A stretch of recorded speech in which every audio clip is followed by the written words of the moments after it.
Good afternoon and welcome to Logistics 101 with me, Gerwill Uirab.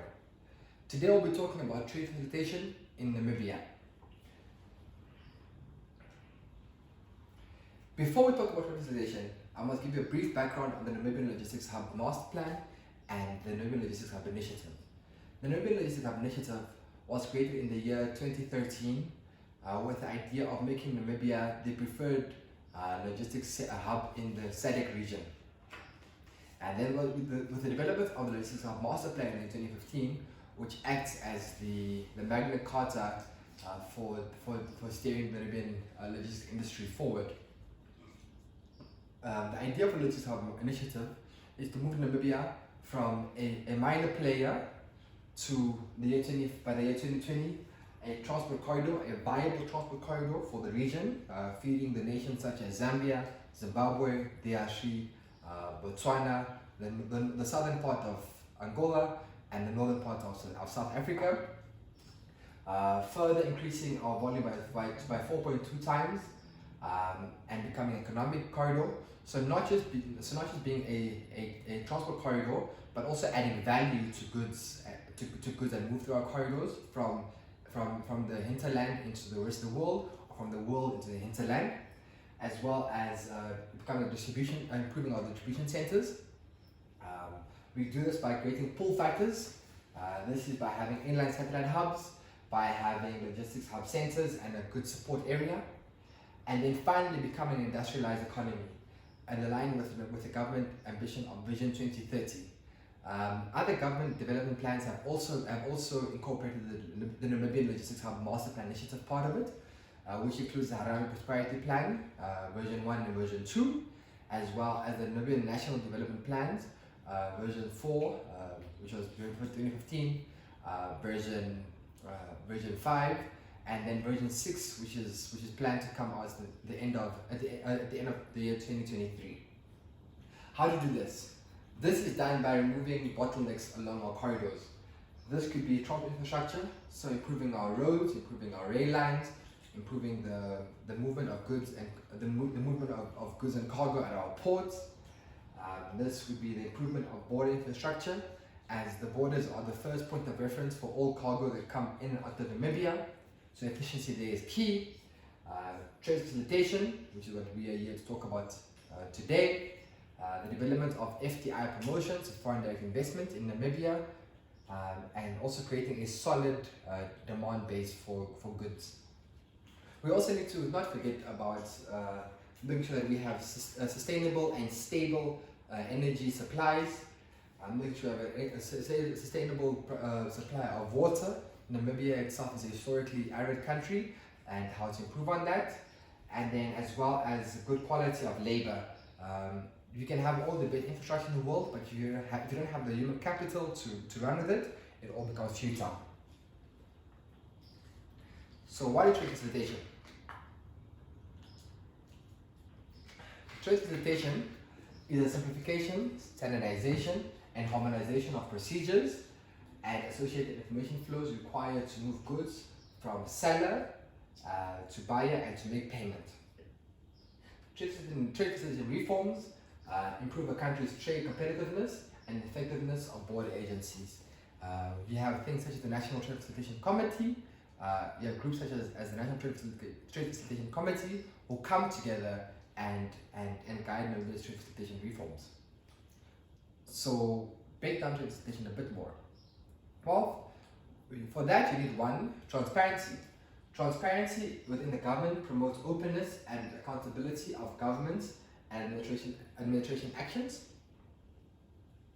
Simplification, which is the process of eliminating all unnecessary elements and duplications in trade formalities, processes, and procedures.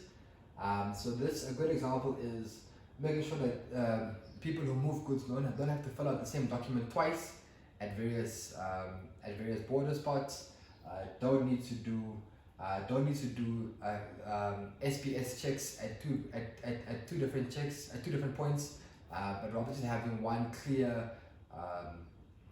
check and make sure it all goes smoothly. And then harmonization, which is the alignment of national procedures, operations, and documents with international conventions, standards, and practices.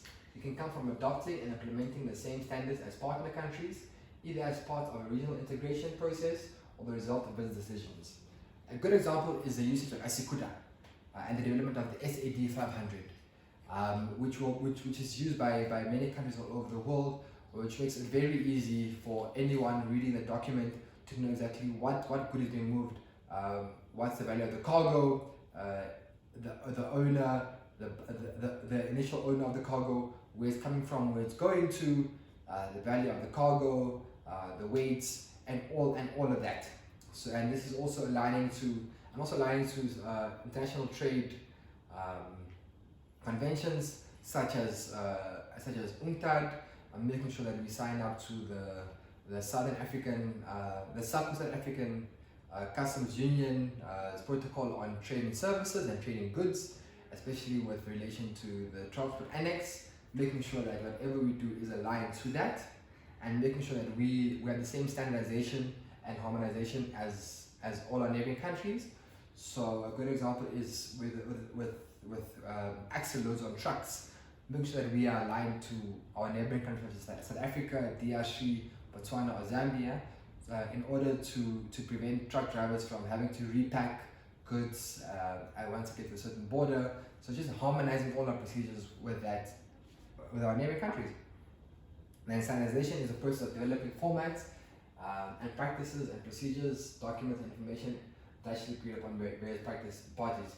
So another example of with Asikuda. So how does WBCG facilitate trade in Namibia?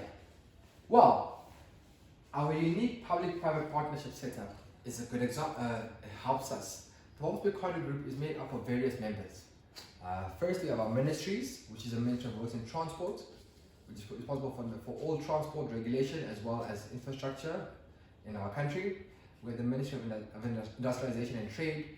They're responsible for all trade policies, for engaging in bilateral agreements with neighboring countries and potential trade partners. Then also with the Ministry of Home Affairs, Immigration, Safety and Security, is responsible for all of the above.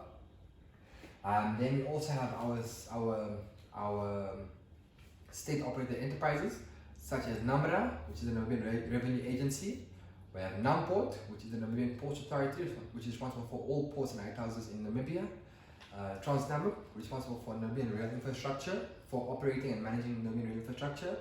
For the Roads Authority, responsible for maintaining road infrastructure in Namibia. The Road Fund Administration, which is responsible for collecting revenue for the development and improvement of our roads. This could be cross-border charges and so on. Then we also have our SOEs.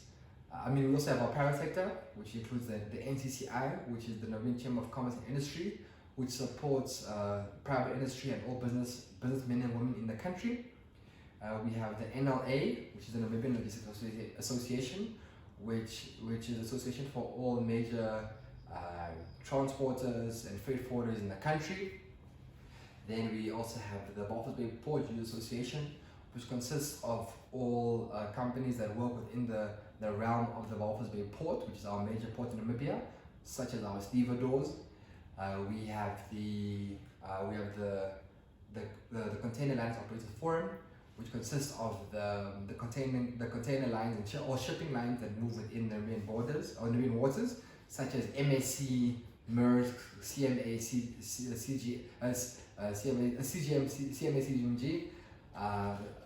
And then we also have NATA, which is the Namibian Transport Association, which is responsible for the MSME transporters in our country. Followed by which we also guide the government on multilateral policy to align with the needs of the industry. A good example was the outbreak of the COVID-19 pandemic. COVID-19 has really brought serious disruptions within trade facilitation and movement of goods along our corridors because of the nature of the spread of the illness, which led to the development of the CTMS, which is the Corridor Trip Monitoring System, and it is a process of of truck drivers and goods being tracked along our Namibian corridors in order to prevent or in order to minimize the requirement for them to quarantine for 14 days. So if you want to know a bit more than that, a bit more about that, you can just Google the corridor trip monitoring system in Namibia. And then we also have trade facilitation coordinators along our key corridors. Namibia has 4 main corridors that we do business on. The first corridor is named the Walvis Bay Lubumbashi Development Corridor, and this corridor serves the African region from the port of Walvis Bay all the way into DRC, along the major towns such as Katima Mulilo, Sesheke, Lusaka, and eventually Lubumbashi. Second corridor is the Trans-Punene Corridor. This corridor serves the southern part of Angola through major towns such as Atumep, Oshikango, and then all the way to Lubito. Then we have the Trans-Kalahari Corridor. This corridor serves the Botswana and South African market as far as Zimbabwe and Mozambique. This goes through major towns such as Windhoek, Gobabis, Gaborone, into the Gauteng area, which consists of Pretoria, Johannesburg, and South Africa.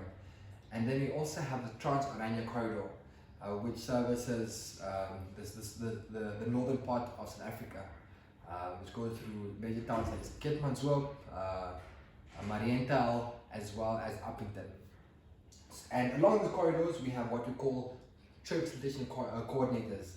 These are individuals who one can contact at any point or any time of the day, at any point along the corridor, when a transporter or a cargo owner or buyer has issues with the movement of goods. This could be issues such as SPS, this could be an issue such as a customs issue, this could be an issue such as road quality, this could be an issue as strikes or bad weather, just to see what is wrong and how we can help make the trip more convenient and improve the quality of service along our corridors. So thank you. So today that was just an introduction of what trade facilitation is in Namibia and the role of Walvis Bay Corridor Group. I look forward to engaging with you more in our next meeting. And the question is, are you ready to transform the Namibian economy? Are you ready to transform the Namibian economic and transportation industry? Thank you very much. Please see my contact details below if you have any other follow-up questions or comments. Thank you.